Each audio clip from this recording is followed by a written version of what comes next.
सारे larger distances नापने के मेथड्स, हमने वो कल कंप्लीट कर लिया था। अब आज हम लोग स्टार्ट करेंगे बाय मेजरिंग स्मॉलर डिस्टेंसेस। आज हम कुछ मेथड सीखेंगे जिनसे हम छोटे छोटे डिस्टेंसेस जैसे एटॉमिक डिस्टेंसेस इनको नाप सकते हैं। ठीक, तो इसमें जो सबसे पहला मेथड हम लोग आज पढ़ेंगे उसे हम एवोगैड्रोस मेथड बोलते हैं। That is called the Avogadro's method to measure the size of an atom. इसके लिए एक हाइपोथेसिस, एवोगैड्रो नाम का एक साइंटिस्ट था, उसने एक हाइपोथेसिस दिया। उसने कहा कि जो एक्चुअल वॉल्यूम होती है, कोई भी सब्सटेंस जो एक्चुअल वॉल्यूम ऑक्यूपाई करता है, उसके एटम्स उस टोटल वॉल्यूम का केवल 2/3 हिस्सा, 2/3 ही ऑक्यूपाई करते हैं, और बाकी जो 1/3 हिस्सा होता है वो वेस्ट, वो खाली जगह होती है। उसको बोलते हैं इंटर एटॉमिक या इंटर मॉलिक्यूलर स्पेसेस। ऐसा क्यों होता है? देखो, हम एटम्स या मॉलिक्यूल्स को स्फेरिकल मानते हैं। तो आप इमेजिन करो, आपके पास बहुत ढेर सारे मार्बल्स हैं, कंचे, देखे ना सबने। अब आप उनको एक फ्लोर पर टाइटली फैला दो और एक के ऊपर एक के ऊपर एक के ऊपर एक डब्बे में भरने की कोशिश करो। एक रेक्टेंगुलर बॉक्स लो और उसके अंदर उन्हें रखने की कोशिश करो। आप नोटिस करोगे उनके बीच में, उसके बाद आप उन्हें पूरा भर दो डब्बे को, उसके बाद उस डब्बे में पानी डालो। आप नोटिस करोगे वो पानी ओवरफ्लो नहीं होगा, बल्कि नीचे बैठता चला जाएगा। इसका मतलब उनके बीच में जगह बची थी और उस जगह में वो पानी घुस गया। तो उससे पता चलता है कि एक्चुअली में जो मॉलिक्यूल्स होते हैं उनके बीच में बहुत सारी खाली जगह होती है, और उसी जगह को हम इंटर मॉलिक्यूलर या इंटर एटॉमिक स्पेस बोलते हैं। देखो, मान लो ये मेरे पास कोई भी एक सब्सटेंस है और ये उस सब्सटेंस के एटम्स या मॉलिक्यूल्स हैं।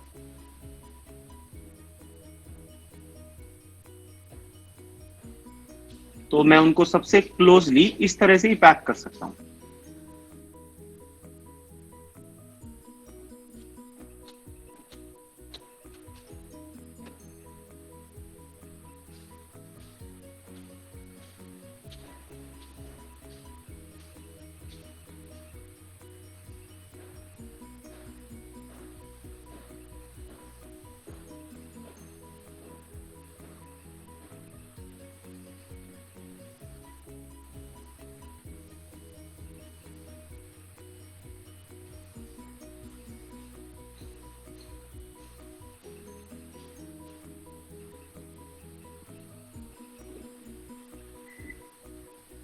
इस तरह से। तो आप नोटिस करोगे कि इनके बीच में अभी भी जगह बच जाती है, बहुत सारी जगह है जो इनके बीच में बच रही है। देखो, ये सब, ये खाली जगह है सब। ठीक है, इस जगह को कहते हैं इंटर एटॉमिक स्पेस। ये जो है, ये है हमारे एटम्स। ठीक है, हम मान करके चल रहे हैं कि इनमें से हर एटम का जो रेडियस है वो है small r. Let small r be the radius of each atom. ठीक है, तो अब आप सब ने मोल कॉन्सेप्ट सीखा है। उस मोल कॉन्सेप्ट के हिसाब से अगर जो हमारा सब्सटेंस, ये जो मैंने सब्सटेंस लिया है, अगर इसका मॉलिक्यूलर वेट या ग्राम एटॉमिक वेट या ग्राम मॉलिक्यूलर वेट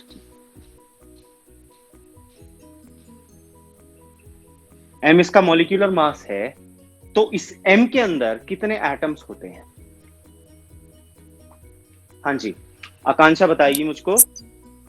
आकांक्षा, अगर m मॉलिक्यूलर मास है किसी सब्सटेंस का, तो इसके अंदर कितने एटम्स होंगे बेटा? अगर ग्राम एटॉमिक मास है ये, तो इसके अंदर कितने एटम्स होंगे? किसी को पता है? Anybody who knows the answer can give the answer. Sir, 6. Very good, very Department. यानी एक किसके बराबर? एक एवोगैड्रो नंबर के बराबर, है ना? तो हम कहते हैं, सपोज जो नंबर ऑफ एटम्स है वो है n, number of atoms in m ग्राम, जो कि बराबर होता है 6.023 इंटू 10 की पावर 23। इसको एवोगैड्रो कांस्टेंट कहा जाता है, पढ़ा हुआ है आप लोगों ने केमिस्ट्री में। ठीक, तो अब अगर मैं 1 ग्राम के अंदर निकालूं, therefore number of atoms in 1 gram, m ग्राम के अंदर n है, तो 1 ग्राम के अंदर कितने होंगे? n अपॉन m, इतने एटम्स हो जाएंगे। ठीक, हमने कहा जो एक एटम है उसका रेडियस है r, क्योंकि मैंने इनको स्फेयर माना है, तो जो वॉल्यूम ऑफ वन एटम हो जाएगी वो हो जाएगी 4/3 पाई आर क्यूब। पता है हमको ये बात? भाई जो एक स्फेयर होता है यही तो है उसकी वॉल्यूम का फॉर्मूला, 4/3 पाई आर क्यूब। ठीक है, तो ये एक एटम की वॉल्यूम आ गई। मेरे पास कितने एटम्स हैं 1 ग्राम में? इतने। तो मैं कहूंगा therefore volume occupied by 1 gram of substance वो हो जाएगा 4/3 pi r cube into n upon m। ये किसके वॉल्यूम है? किसने ऑक्यूपाई करी है वॉल्यूम? खाली एटम्स ने, बीच की जगह नहीं, खाली एटम्स ने। ठीक, अब अगर मैं इस सब्सटेंस की डेंसिटी को रो मान लेता हूं, let rho be the density of substance. ठीक है, तो जो 1 ग्राम की वॉल्यूम होगी, volume of 1 gram of substance,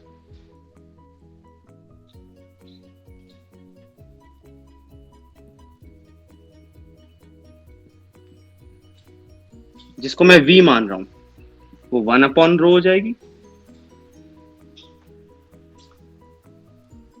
mass upon volume, मास 1 ग्राम है, वॉल्यूम v है, तो डेंसिटी रो होती है। तो इस तरह से भाई देखो, अगर मेरे पास 1 ग्राम के लिए डेंसिटी का फॉर्मूला होता है मास अपॉन वॉल्यूम, मास यहाँ पर 1 ग्राम है, v है, तो यहां से v का फॉर्मूला 1/रो आ जाएगा। समझ में आई कैसे आया 1/रो? ठीक है, अब एवोगैड्रो क्या कहता है? एवोगैड्रो कहता है कि ये तो सब्सटेंस की वॉल्यूम है 1/रो, 1 ग्राम सब्सटेंस की, उसके एटम्स इसका कितना हिस्सा ऑक्यूपाई करते हैं? They occupy 2/3 of it. तो volume of atoms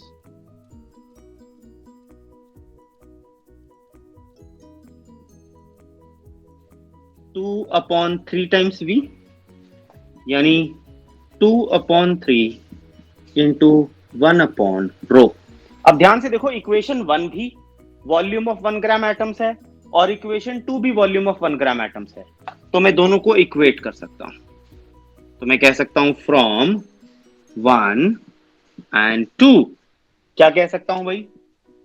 4/3 pi r cube into n/m is equal to 2/3 into 1/रो। ठीक है, ये 3 से ये 3 कैंसिल हो गया, ये 2 से ये 2 बन गया। ठीक, मुझे क्या निकालना है? r। तो मेरे पास r की वैल्यू आ जाएगी m upon n into rho into 2 पाई और उस पूरे की पावर 1/3, क्योंकि क्यूब रूट निकाल दूंगा मैं r निकालने के लिए। ठीक है, तो ये आ जाएगा रेडियस ऑफ एन एटम। इससे मैंने क्या निकाल लिया? एक एटम का रेडियस, एवोगैड्रो मेथड से। तो देखो, मैंने डायरेक्टली रेडियस नहीं नापा एक एटम का, मैंने क्या नापा? मुझे डेंसिटी पता है सब्सटेंस की, पता है हमको। n क्या है? एवोगैड्रोस कांस्टेंट है भैया, वैल्यू पता है, पाई की वैल्यू पता है, और m उसका मॉलिक्यूलर मास है जो भी सब्सटेंस है। तो जब आप ये वैल्यूज यहां रखोगे, आपके पास आ जाएगा रेडियस ऑफ एटम्स। तो ये इनडायरेक्टली मैंने नापा, डायरेक्टली रेडियस नहीं नापा, मैंने इनडायरेक्टली नापा। Got it?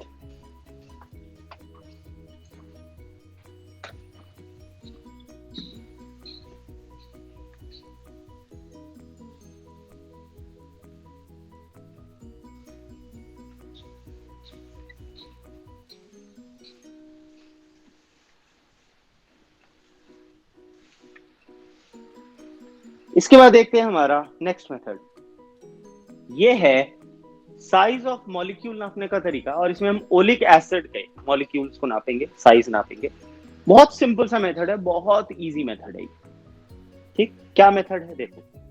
इसके लिए हम पहले ओलिक एसिड का एक सॉल्यूशन प्रिपेयर करते हैं।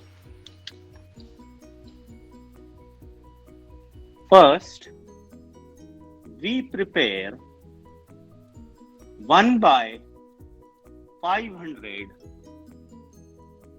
solution of oleic acid by dissolving 1 cc of oleic acid in 500 cc of alcohol।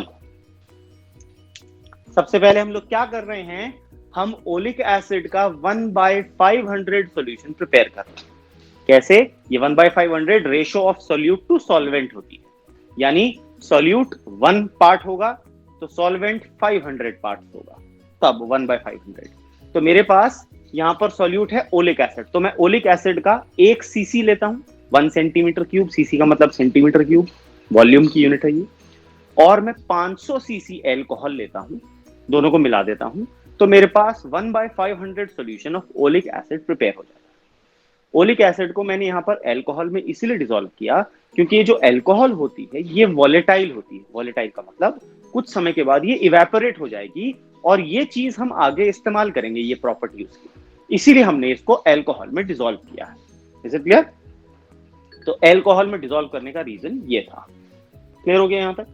अब बात करते हैं इसका हमने करेंगे क्या। ये जो हमने सॉल्यूशन प्रिपेयर किया, हम एक ट्रफ लेंगे, ट्रफ मतलब एक ट्रे जैसी, एक ट्रे ले लेते हैं। ये मैंने एक ट्रे ले ली और इसके अंदर मैंने भर दिया पानी।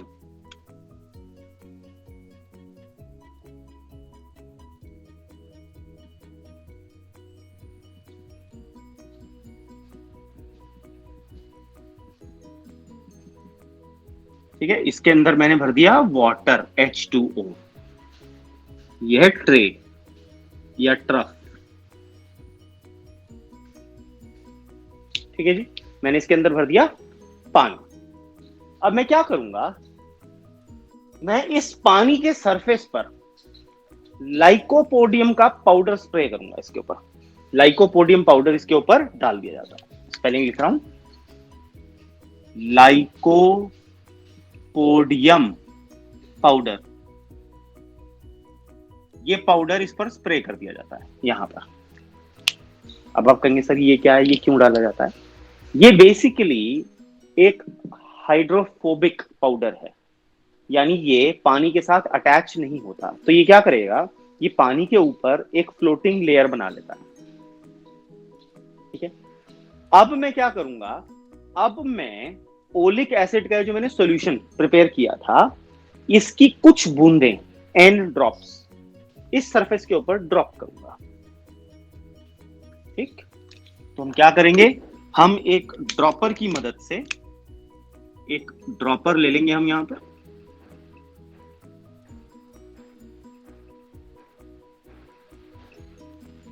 और ओलिक एसिड की कुछ ड्रॉप्स इस पर गिराएंगे। कितनी ड्रॉप्स?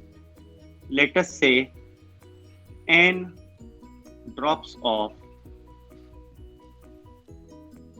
Oleic acid solution. जो मैंने ओलिक एसिड का सॉल्यूशन बनाया था उसकी n ड्रॉप्स में इसके ऊपर गिराऊंगा।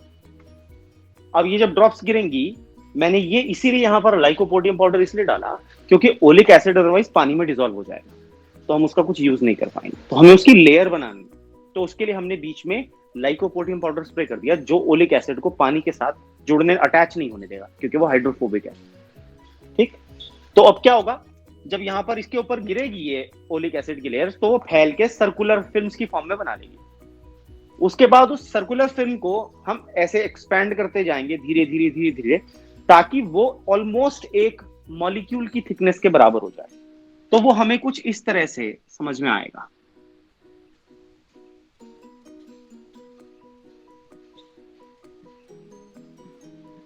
इस तरह से ओलिक एसिड के मॉलिक्यूल्स यहां पर ऊपर स्प्रे हो जाएंगे, स्प्रेड आउट हो जाएंगे। ठीक है, इसकी थिकनेस मैंने मान ली T, और ये जो पूरा एरिया है इसको मैंने मान लिया ये है A। जो ऊपर लेयर बनी इसको हम मान लेते हैं A, और जो थिकनेस इसकी है एक मॉलिक्यूल के बराबर की है वो है T। तो मुझे क्योंकि मॉलिक्यूल का साइज चौड़ाई नापनी है तो बेसिकली मुझे ये T कैलकुलेट करना है। ठीक है, अब मेंसुरेशन कहती है कि भैया ये जो पूरे ओलिक एसिड है ये इसकी वॉल्यूम जो है वो होगी एरिया इंटू थिकनेस। वॉल्यूम का फॉर्मूला यही तो होता है, area of base into height. किसी भी लेयर की आपको किसी भी, आप मान लो क्यूबॉइड है, आपको क्यूबॉइड का वॉल्यूम निकालना है तो आप L इंटू बी करते हो which is the area of base multiplied by height करते हो, तो एरिया इंटू हाइट। ऐसे एक सिलेंडर है, सिलेंडर के गोल हिस्से का एरिया होता है पाई आर स्क्वायर, उसको हाइट से मल्टीप्लाई करते हो तो आपके पास वॉल्यूम ऑफ सिलेंडर आ जाता है। तो किसी भी तरह की वॉल्यूम का बेसिक कॉन्सेप्ट होता है, आप कोई एक फिक्स्ड एरिया लो और उसको हाइट से मल्टीप्लाई कर दो तो उस जगह की वॉल्यूम आ जाती है। जैसे अगर ये कमरा है, मुझे इसकी वॉल्यूम निकालनी है तो मैं फ्लोर का एरिया लूंगा और मैं देखूंगा छत कितनी ऊंचाई पर है, फ्लोर एरिया को ऊंचाई से मल्टीप्लाई करूं तो मेरे पास इसकी वॉल्यूम आ जाएगी कमरे की। यही सिंपलेस्ट तरीका होता है।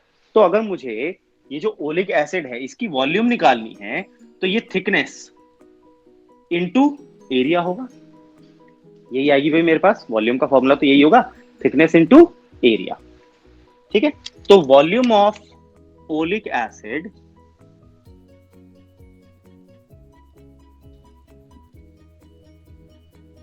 लेयर, उसकी जो वॉल्यूम है वो कैसे निकलेगी भैया, वो आएगी कैसे, area of film into T.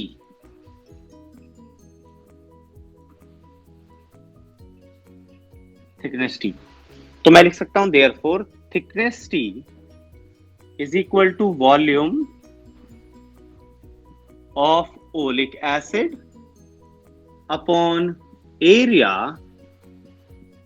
Of oleic acid layer या फिल्म।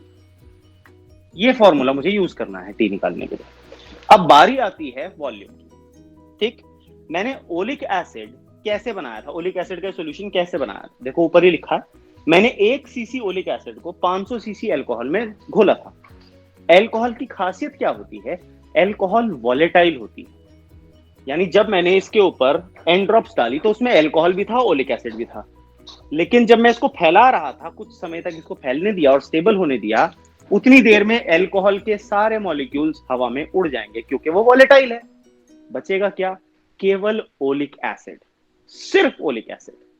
ठीक, तो ओलिक एसिड की वॉल्यूम अगर मुझे निकालनी हो, मान लो मैंने एन ड्रॉप्स डाली थी, उनमें से एक ड्रॉप की वॉल्यूम स्मॉल वी थी, तो मान लेते हैं स्मॉल वी मैंने मानी वॉल्यूम ऑफ 1 ड्रॉप।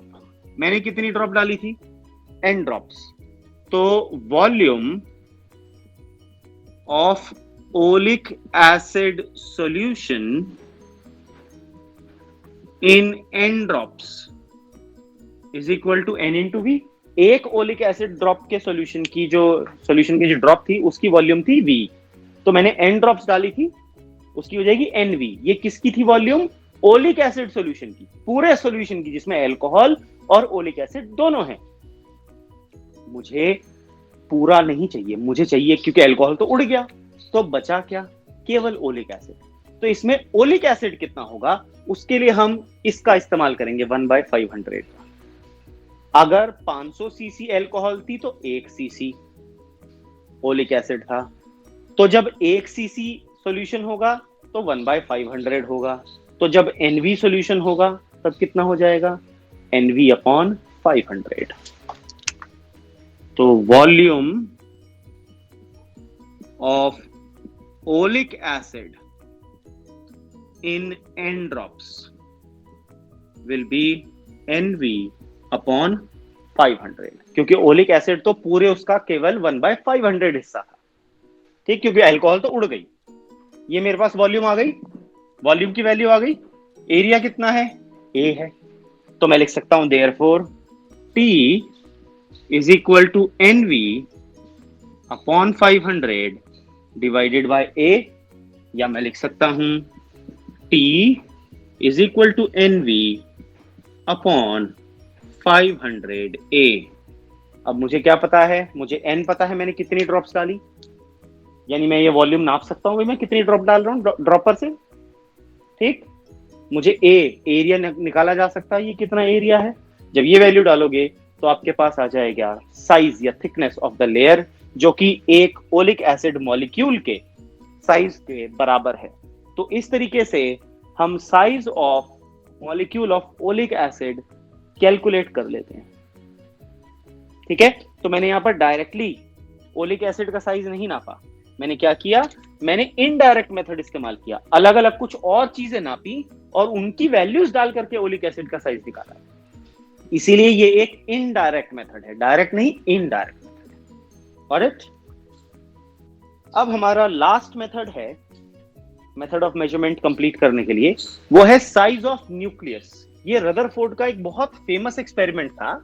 जब आप क्लास 9th में पहली बार केमिस्ट्री पढ़ते हैं, तब वहां पर रदरफोर्ड एटॉमिक मॉडल आपको केमिस्ट्री में पढ़ाया जाता है। स्ट्रक्चर ऑफ एटम चैप्टर में स्टार्टिंग में आपको ये पढ़ाया जाता है।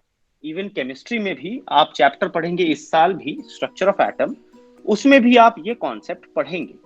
रदरफोर्ड का एक बहुत फेमस एक्सपेरिमेंट था, वो था अल्फा पार्टिकल स्कैटरिंग एक्सपेरिमेंट। उसमें रदरफोर्ड ने क्या किया था, मैं आपको बता देता हूं, थोड़ा सा इसका कंटेक्स्ट समझ लेते हैं कि ये क्या है।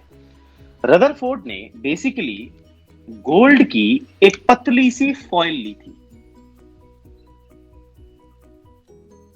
ऑलमोस्ट एक एटम की थिकनेस वाली। अब आप कहेंगे सर गोल्ड क्यों लिया था, उसकी खासियत भी मैं बता देता हूं। गोल्ड जो है वो मोस्ट मेलिएबल सब्सटेंस है, यानी इसको मैं पतली पतली शीट्स में बीट कर सकता हूं। इतनी पतली, सबसे पतली, एक एटम की थिकनेस की बराबर की शीट बनाई जा सकती है, इसलिए गोल्ड इस्तेमाल किया था रदरफोर्ड। ठीक है, तो गोल्ड की एक एटम थिकनेस की मोटाई वाली उसने फॉइल ली थी, ये थी गोल्ड फॉइल। और इसके ऊपर उसने अल्फा पार्टिकल बम्बार्ड कराए थे, ये था अल्फा पार्टिकल। और ये अल्फा पार्टिकल रदरफोर्ड ने इसके ऊपर बम्बार्ड कराए थे। ऑब्जर्वेशन क्या थी, मैक्सिमम अल्फा पार्टिकल्स सीधे निकल गए थे, कुछ अल्फा पार्टिकल्स छोटे एंगल पर बाउंस हुए थे, कुछ अल्फा पार्टिकल्स, बहुत कम ऐसे अल्फा पार्टिकल्स थे जो लार्जर एंगल पर बाउंस थे, और negligible number of alpha particles था जो बाउंस बैक हुए थे। ठीक, ये एक्सपेरिमेंट हम क्लास 12th में भी पढ़ेंगे डिटेल में। ठीक, इसी को Rutherford alpha particle scattering experiment कहा जाता है। तो इसमें एक्चुअली में अगर मैं एक एटम की बात करूं, वहां क्या हो रहा था, अब हम वो समझते हैं। देखिए ऐसा क्यों हुआ था, ये जो इधर उधर गए अल्फा पार्टिकल्स, उसका कारण क्या था, अब हम वो जान लेते हैं। ये है गोल्ड का एक एटम,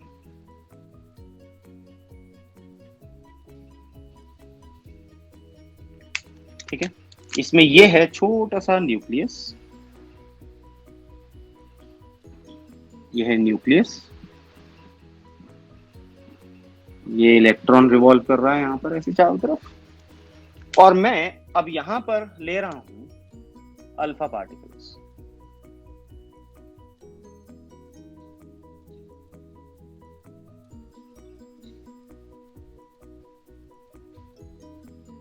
अब जो अल्फा पार्टिकल होता है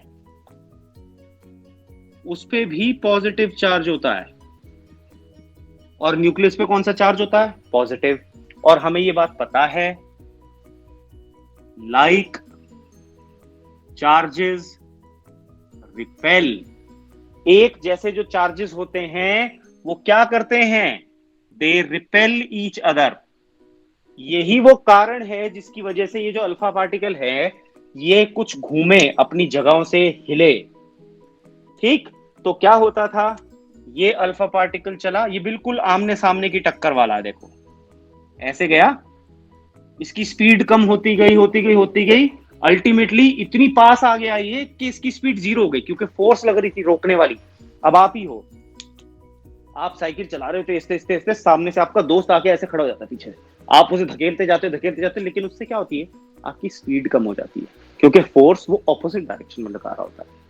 तो इसी तरह से ये इस पॉजिटिव अल्फा पार्टिकल को उधर की तरफ अपने से दूर धकेलेगा, और इसकी वेलोसिटी इधर की डायरेक्शन में थी, तो फोर्स ऑपोजिट हो गई, जिसकी वजह से इस अल्फा पार्टिकल की स्पीड कम होने लग गई, और ये इतनी कम हुई कि अल्टीमेटली एक डिस्टेंस पर आकर के अल्फा पार्टिकल रेस्ट पर आ गया। अब यहां पर उसके बाद ये फोर्स इसे फिर वापस पीछे धकेल देती है, और ये बाउंस बैक हो जाता है। ठीक, तो आप नोटिस करो, ये अल्फा पार्टिकल इसके बहुत नजदीक आ पाया, इसी डिस्टेंस को बोलते हैं डिस्टेंस ऑफ क्लोजेस्ट अप्रोच। ये जो स्मॉल डी है, इसको कहा जाता है डिस्टेंस ऑफ क्लोजेस्ट अप्रोच, क्योंकि यहां तक ये अल्फा पार्टिकल इसके सबसे करीब आ पाया, इससे ज्यादा करीब कोई अल्फा पार्टिकल नहीं आ पाएगा। ये बाकी अल्फा पार्टिकल देखो, ये गए ऐसे, और रिपल्शन की वजह से देवर बाउंस्ड बैक, ये बाउंस बैक हो गए, यहां से ऐसे गए, बाउंस बैक हो गए, ऐसे ये वाला अल्फा पार्टिकल गया, ये भी बाउंस बैक हो गया इधर की तरफ, ये अल्फा पार्टिकल गया, ये भी इधर मुड़ गया, रिपेल हो गया, रिपल्शन चल रहा है यहां पर, ऐसे ये अल्फा पार्टिकल गया, ये भी रिपेल हो गया, क्योंकि पॉजिटिव पॉजिटिव को अपने से दूर धकेलेगा। ये अल्फा पार्टिकल सीधा चला गया, क्योंकि ये इतनी दूर था कि इसकी रिपल्शन फोर्स नेग्लिजिबल थी। ऐसे ये भी अल्फा पार्टिकल सीधा निकल गया। तो ये हो रहा था रदरफोर्ड के एक्सपेरिमेंट में, इसीलिए हमने वो ऑब्जर्वेशन देखी थी कि कुछ अल्फा पार्टिकल मुड़ जाते थे, कुछ सीधे चले जाते थे, और बहुत कम ऐसे अल्फा पार्टिकल होते थे जो वापस आते थे। ऐसा इसीलिए होता था कि आमने सामने की टक्कर होने के लिए अगर सामने वाली चीज ही बहुत छोटी हो तो उस तक जाने वाली पार्टिकल्स की नंबर बहुत कम हो जाएगा, इसलिए बहुत कम अल्फा पार्टिकल आमने सामने टकरा पाते थे। इसी वजह से रदरफोर्ड ने कहा था कि जो न्यूक्लियस का साइज होता है वो बहुत छोटा होता है as compare to the atom. ठीक है, तो ये तो बेसिक कंटेक्स्ट था कि रदरफोर्ड ने क्या किया था, यहाँ ये एक्सपेरिमेंट कुछ इस तरह से किया था। अब मान लो ये वाला जो अल्फा पार्टिकल था, हमारे काम का अल्फा पार्टिकल कौन सा है, ये वाला, हमें ये वाला अल्फा पार्टिकल चाहिए, ये है हमारे काम का। इस अल्फा पार्टिकल की स्पीड अगर v थी तो जो इसकी काइनेटिक एनर्जी है वो कितनी होगी, हाफ एम वी स्क्वायर। ठीक, सपोज ये जो न्यूक्लियस था ये इस अल्फा पार्टिकल को F फोर्स से धकेल रहा था, कितनी फोर्स से, F फोर्स से पुश कर रहा था। ये जो F फोर्स का फॉर्मूला है ये हम क्लास 12th में निकालना सीखेंगे, अभी मैं आपको फॉर्मूला नहीं बताऊंगा, वो हम क्लास 12th में सीखेंगे। कूलम्स लॉ नाम का एक टॉपिक होता है, उससे हम ये फॉर्मूला सीख सकते हैं, क्लास 12th में दोबारा करना है। ठीक है, तो अब इसके पास यहां पर काइनेटिक एनर्जी कितनी थी, हाफ एम वी स्क्वायर। यहां पर ये रेस्ट पर आ जाता है, ऑलमोस्ट रेस्ट पर, तो काइनेटिक एनर्जी कितनी हो जाती है, 0। यानी यहां पर इसकी सारी काइनेटिक एनर्जी खर्च हो गई, किसकी वजह से, इस फोर्स की वजह से। ठीक, तो हम कह सकते हैं ये जो काइनेटिक एनर्जी है ये वर्क एनर्जी थ्योरम होता है, ये हम क्लास 11th में पढ़ेंगे, वर्क एनर्जी थ्योरम। ये कहता है जो काइनेटिक एनर्जी है इक्वल्स टू वर्क के बराबर होती है। इस फोर्स ने जो वर्क किया वो इस काइनेटिक एनर्जी के बराबर होगा यहां पर, क्योंकि कोई और एक्सटर्नल फोर्स यहां पर एक्ट नहीं करी। तो काइनेटिक एनर्जी कितनी थी, half m v square, force f, distance t, work का फॉर्मूला क्या होता है, फोर्स इंटू डिस्टेंस, तो ये हो जाएगा एफ इंटू डी। मुझे क्या निकालना है, ये डिस्टेंस डी, तो मैं लिख सकता हूं d is equal to half m v square upon f, या मैं लिख सकता हूं d is equal to m v square upon 2f। इस तरह से हम ये डिस्टेंस डी निकाल सकते हैं, और ये डिस्टेंस जो है ये ऑलमोस्ट न्यूक्लियस के साइज के बराबर ही होता है, क्योंकि ये बिल्कुल न्यूक्लियस के पास से आकर के वापस जाता है। मैंने तो ये थोड़ा सा बड़ा बनाया है, लेकिन ये ऑलमोस्ट न्यूक्लियस के पास पहुंच करके ही वापस जाता है। ठीक है, तो इस तरीके से रदरफोर्ड ने इनडायरेक्टली कैलकुलेट किया था the size of the nucleus. ये जो न्यूक्लियस का साइज आता है, मैं आपकी इंफॉर्मेशन के लिए आपको कुछ एडिशनल पॉइंट ये बता दूं, ठीक है। ऑर्डर ऑफ मैग्नीट्यूड याद है ना, तो order of magnitude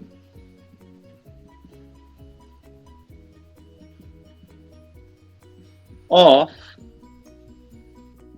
the size of atom is 10 की पावर -10 मीटर, न्यूक्लियस is 10 की पावर -15 मीटर, जिसको हम कह सकते हैं 1 एंगस्ट्रॉम, और इसको हम कह सकते हैं 1 फर्मी। ये जो सिंबल है, this is called angstrom, this is FM is called Fermi, scientist के नाम के ऊपर होंगे, ठीक है। ये आपको मैंने थोड़ी सी एडिशनल जानकारी दे दी कि ये जो साइज का डिफरेंस, अब देखो अगर साइज का डिफरेंस देखो 10 की पावर 5 का डिफरेंस आ रहा है, इसका मतलब जो एक न्यूक्लियस होता है वो 1,00,000 गुना छोटा होता है as compare to the size of the atom.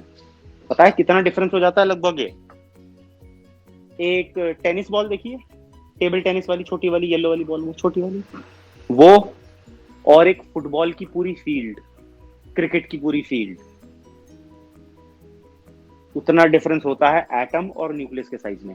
अगर न्यूक्लियस बराबर हो किसके?